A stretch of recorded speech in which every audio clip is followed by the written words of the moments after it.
ರಾಜ್ಯದಲ್ಲಿ ಮಳೆಯ ಕೊರತೆಯಿಂದ ಸಂಕಷ್ಟದಲ್ಲಿರುವ ರೈತರಿಗೆ ನೆಮ್ಮದಿ ಸಿಗುವ ನಿಟ್ಟಿನಲ್ಲಿ ಹಾವೇರಿ ಜಿಲ್ಲೆಯಲ್ಲಿ ಮೋಡ ಬಿತ್ತನೆ ಕಾರ್ಯಕ್ಕೆ ಅಧಿಕೃತ ಚಾಲನೆ ದೊರೆತಿದೆ. ಹುಬ್ಬಳ್ಳಿ ವಿಮಾನ ನಿಲ್ದಾಣದಲ್ಲಿ ವಿಶೇಷ ವಿಮಾನಗಳಿಗೆ ಸಚಿವ ಸತೀಶ್ ಜಾರಕಿಹೊಳಿ ಹಾಗೂ ಮಾಜಿ ಸಚಿವ ಎಚ್.ಕೆ. ಪಾಟೀಲ್ ಚಾಲನೆ ನೀಡಿದರು. ಹಾವೇರಿ ಜಿಲ್ಲೆಯ ಶಾಸಕರು ತಮ್ಮ ಸ್ವಂತ ವೆಚ್ಚದಲ್ಲಿ ಈ ಮಹತ್ವದ ಕಾರ್ಯ ಕೈಗೊಂಡಿದ್ದು 3 ದಿನಗಳ ಕಾಲ ಮೋಡ ಬಿತ್ತನೆ ನಡೆಸಲು ಯೋಜನೆ ರೂಪಿಸಲಾಗಿದೆ. ರಾಜ್ಯದಲ್ಲಿ ಮುಂಗಾರು ಮಳೆ ಕೈಕೊಟ್ಟ ಪರಿಣಾಮ ರೈತರು ಸಂಕಷ್ಟದಲ್ಲಿರುವ ನಡುವೆ ಹಾವೇರಿ ಜಿಲ್ಲೆಯಲ್ಲಿ ಮೋಡ ಬಿತ್ತನೆ ಕಾರ್ಯ ಆರಂಭವಾಗಿದೆ. ಹುಬ್ಬಳ್ಳಿ ವಿಮಾನ ನಿಲ್ದಾಣದಲ್ಲಿ ವಿಶೇಷ ವಿಮಾನಗಳಿಗೆ ಸಚಿವ ಸತೀಶ್ ಜಾರಕಿಹೊಳಿ ಹಾಗೂ ಮಾಜಿ ಸಚಿವ ಎಚ್.ಕೆ. ಪಾಟೀಲ್ ಚಾಲನೆ ನೀಡಿದರು. ಹಾವೇರಿ ಜಿಲ್ಲೆಯ ಎಲ್ಲ ಶಾಸಕರು ತಮ್ಮ ಸ್ವಂತ ವೆಚ್ಚದಲ್ಲಿ ಈ ಕಾರ್ಯಕ್ರಮ ಕೈಗೊಂಡಿದ್ದು 3 ದಿನಗಳ ಕಾಲ ಮೋಡ ಬಿತ್ತನೆ ನಡೆಸಲಾಗುತ್ತದೆ. 1 ಗಂಟೆಯ ಕಾರ್ಯಾಚರಣೆ ಸುಮಾರು 15 ಲಕ್ಷ ರೂಪಾಯಿ ವೆಚ್ಚವಾಗಲಿದೆ ಎಂದು ತಿಳಿಸಲಾಗಿದೆ. ಸಚಿವ ಸತೀಶ್ ಜಾರಕಿಹೊಳಿ ಮಾತನಾಡಿ, ಹಾವೇರಿಯಲ್ಲಿ ಆರಂಭಿಸಿರುವ ಮೋಡ ಬಿತ್ತನೆ ಪ್ರಯೋಗ ಯಶಸ್ವಿಯಾದರೆ ರಾಜ್ಯದ ಇತರೆ ಜಿಲ್ಲೆಗಳಿಗೂ ವಿಸ್ತರಿಸುವ ಕುರಿತು ಮುಖ್ಯಮಂತ್ರಿ ಗಮನಕ್ಕೆ ತರಲಾಗುವುದು ಎಂದರು. ತೇವಾಂಶಯುಕ್ತ ಮೋಡಗಳಿರುವ ಸಮಯದಲ್ಲೇ ಈ ಕಾರ್ಯ ಕೈಗೊಳ್ಳುವುದು ಅತ್ಯಂತ ಮುಖ್ಯ ಎಂದು ಹೇಳಿದರು. ಸರ್ಕಾರದ ಕಾರ್ಯಕ್ರಮ ಆಗಬೇಕು. ಎಂಟೈರ್ ರಾಜ್ಯದಲ್ಲಿ ಇವತ್ತು ಮಳೆ ಅವಶ್ಯಕತೆ ಇದೆ. ಅದನ್ನು ಮೋಡ ಬಿತ್ತನೆ ಸರ್ಕಾರ ಪ್ರಿಯಾರಿಟಿ ಮೇಲೆ ಹೋಗ್ಬೇಕಂತ ನಾನು ಕೂಡ CM ಅವರ ಗಮನಕ್ಕೆ ತರ್ತೀವಿ. ಸೊ ಇದೊಂದು ಆಗಿದ್ದು ಹಾವೇರಿಯಿಂದ ಪ್ರಾರಂಭ ಆಗಿ ಇಡೀ ರಾಜ್ಯಕ್ಕೆ ಬರಲಂತ ನಾನು ಕೂಡ ಹಾರೈಸ್ತೇನೆ. ಮತ್ತು ಇವತ್ತಿನ ಏನು ಮೋಡ ಬಿತ್ತನೆ ಯಶಸ್ವಿ ಆಗಲಿ, ರೈತರಿಗೆ ಅನುಕೂಲ ಆಗಲಿ ಕೂಡ ನಾನು ಇಚ್ಛೆಯನ್ನು ವ್ಯಕ್ತ ಮಾಡ್ತೇನೆ. ಮತ್ತೊಮ್ಮೆ ಅವರಿಗೆ ಎಲ್ಲರೂ ಕೂಡ ಅಭಿನಂದನೆ ಸಲ್ಲಿಸ್ತೇನೆ. ಮಾಜಿ ಸಚಿವ ಎಚ್.ಕೆ. ಪಾಟೀಲ್ ಮಾತನಾಡಿ, ಉತ್ತರ ಕರ್ನಾಟಕದಲ್ಲಿ ಮಳೆಯ ಕೊರತೆ ತೀವ್ರವಾಗಿದ್ದು ರಾಜ್ಯ ಸರ್ಕಾರ ವಿಜ್ಞಾನಿಗಳ ಸಲಹೆ ಪಡೆದು ತಕ್ಷಣ ಮೋಡ ಬಿತ್ತನೆ ಕಾರ್ಯಕ್ರಮವನ್ನು ವಿಸ್ತರಿಸಬೇಕು ಎಂದು ಆಗ್ರಹಿಸಿದರು. ಅಗತ್ಯವಿದ್ದರೆ ಮುಖ್ಯಮಂತ್ರಿ ಅವರನ್ನ ಭೇಟಿ ಮಾಡಿ ಈ ಕುರಿತು ಮನವಿ ಸಲ್ಲಿಸಲಾಗುವುದು ಎಂದು ತಿಳಿಸಿದರು.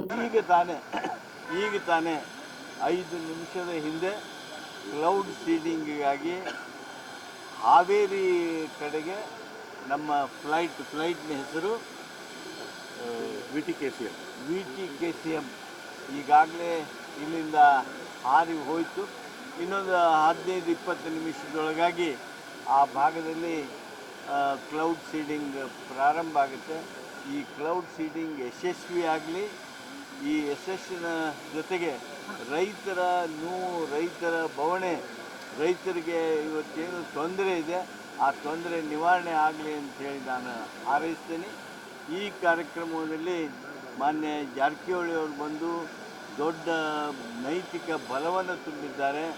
ಸರ್ಕಾರ ಸಹಿತ ಈ ದಿಸೆಯೊಳಗೆ ಕೆಲಸ ಮಾಡಬೇಕು ಅನ್ನುವಂಥ ನಮ್ಮೆಲ್ಲರ ಅಭಿಪ್ರಾಯವನ್ನು ಆಲಿಸಿದ್ದಾರೆ ಅನ್ನೋದನ್ನು ಹೇಳ್ತಾ, ನಾನು ಸರ್ಕಾರಕ್ಕೆ ಎಲ್ಲ ನಮ್ಮ ಉತ್ತರ ಕರ್ನಾಟಕ ಶಾಸಕರ ಪರವಾಗಿ ವಿನ್ನಹ ಮಾಡ್ತೀನಿ. ತಕ್ಷಣ ಕ್ಲೌಡ್ ಸೀಡಿಂಗನ್ನು ಪ್ರಾರಂಭ ಮಾಡಿರಿ. ಯಾವ ಕಾರಣಕ್ಕೆ ವಿಳಂಬ ಮಾಡ್ತಾ ಇದ್ದೀರಿ? ಏನು ಕಾರಣ? This is one of the most established scientific proven technology. Why are you waiting? ಈ ಅಧಿಕಾರಿಗಳ ಮಾತು ಕೇಳಿ ನೀವು ಹಿಂಗೆ ಮಾಡ್ಕೊತ ಕುಂಡ್ರಬೇಡ್ರಿ. ತಕ್ಷಣ ನಾನು ಮುಖ್ಯಮಂತ್ರಿಗಳಿಗೆ ವಿನಂತಿ ಮಾಡ್ತೀನಿ, ಸನ್ಮಾನ್ಯ ಜಾರಕಿಹೊಳಿ ಅವರಿಗೆ ವಿನಂತಿ ಮಾಡ್ತೀನಿ. ಸರ್ಕಾರ ನಿರ್ಣಯ ಮಾಡಿ ಉತ್ತರ ಕರ್ನಾಟಕದಲ್ಲಿ ಮೋಡಗಳು ಸಹಿತ ಬರ್ತಾ ಇವೆ. ಮೋಡಗಳಿಲ್ಲ ಅಂದರೆ ಏನು ಮಾಡೋಕ್ಕಾಗ್ತಿರಲಿಲ್ಲ, ಮೋಡಗಳು ಬರ್ತಾ ಇವೆ.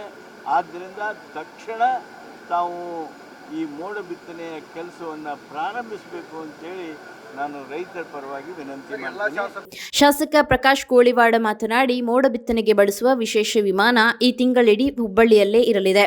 ತೇವಾಂಶಯುಕ್ತ ಮೋಡಗಳು ಕಂಡುಬಂದ ತಕ್ಷಣ ಕಾರ್ಯಾಚರಣೆ ನಡೆಸಲಾಗುವುದು. ಸದ್ಯ 3 ದಿನಗಳ ಕಾರ್ಯಯೋಜನೆ ರೂಪಿಸಲಾಗಿದೆ ಎಂದು ಹೇಳಿದರು. ಈ ಮೋಡ ಬಿತ್ತನೆಯ ವಿಶೇಷ ವಿಮಾನ ಈ ತಿಂಗಳ ಪೂರ್ತಿ ಹುಬ್ಬಳ್ಳಿಯಲ್ಲೇ ಇರ್ತದೆ. ಯಾವತ್ತು ಮೋಡಗಳು ರೇನ್ ಬೇರಿಂಗ್ ಕ್ಲೌಡ್ಸ್ ಅಂತ ಹೇಳ್ತಾರೆ. ಎಲ್ಲ ಕ್ಲೌಡ್ಸ್ನು ಸೀಡ್ ಮಾಡೋಕ್ಕೆ ಬರೋದಿಲ್ಲ. ತೇವಾಂಶ ಇರತಕ್ಕಂಥ ಮೋಡಗಳು ಸಿಕ್ಕಾಗ ನಮಗೆ ವಿಜ್ಞಾನಿಗಳು ಯಾವಾಗ ಮಾಡೋ ಅಂತ ಹೇಳ್ತಾರೆ. ಈ ತಿಂಗಳ ಪೂರ್ತಿ ನಾವು ಅದರ ಪ್ರಯತ್ನವನ್ನು ನಾವು ಮಾಡ್ತೀವಿ. ಈಗ ನಾವು ಎಲ್ಲ 6 ಜನ ಶಾಸಕರು ಮತ್ತು ನಮ್ಮ MP ಕ್ಯಾಂಡಿಡೇಟ್ ಆನಂದ್ ಅವರು ನಾವೆಲ್ಲ ಏನು ನಿರ್ಧಾರ ಮಾಡಿದ್ದೀವಿ, ಮೊದಲು 3 ದಿವಸ ಮೋಡ ಇದ್ದಾಗ ಪ್ರಯತ್ನ ಮಾಡೋಣ. ಮತ್ತೆ ಮುಂದೆ ಅವಶ್ಯಕತೆ ಬಂದರೆ ಮತ್ತೆ ನಾವೆಲ್ಲ ದುಡ್ಡು ಹಾಕಿ ನಾವು ಮುಂದುವರಿಸ್ತೀವಿ ಅಂತಕ್ಕಂಥ ಮಾತನ್ನ ಹೇಳ್ಬೇಕು. ಇನ್ನು ಶಾಸಕ NH ಕೋನರೆಡ್ಡಿ ಧಾರವಾಡ ಜಿಲ್ಲೆಯಲ್ಲೂ ಮೋಡ ಬಿತ್ತನೆ ನಡೆಸುವಂತೆ ಸರ್ಕಾರಕ್ಕೆ ಮನವಿ ಮಾಡಿದ್ದೇವೆ. ಸರ್ಕಾರ ಕ್ರಮ ಕೈಗೊಳ್ಳದಿದ್ದರೆ ಜಿಲ್ಲೆಯ ಶಾಸಕರು ವೈಯಕ್ತಿಕವಾಗಿ ಈ ಕಾರ್ಯಕ್ಕೆ ಮುಂದಾಗುತ್ತೇವೆ ಎಂದು ಹೇಳಿದರು. ಮಳೆಯ ಕೊರತೆಯಿಂದ ಆತಂಕದಲ್ಲಿರುವ ರೈತರ ನಡುವೆ ಹಾವೇರಿ ಜಿಲ್ಲೆಯಲ್ಲಿ ಆರಂಭವಾದ ಮೋಡ ಬಿತ್ತನೆ ಕಾರ್ಯ ಹೊಸ ಭರವಸೆ ಮೂಡಿಸಿದ್ದು, ಇದರ ಯಶಸ್ಸಿನ ಆಧಾರದ ಮೇಲೆ ಉತ್ತರ ಕರ್ನಾಟಕದ ಇತರೆ ಜಿಲ್ಲೆಗಳಲ್ಲೂ ಇದೇ ಮಾದರಿಯ ಕಾರ್ಯಕ್ರಮ ಜಾರಿಯಾಗುವ ನಿರೀಕ್ಷೆ ಮೂಡಿಸಿದೆ.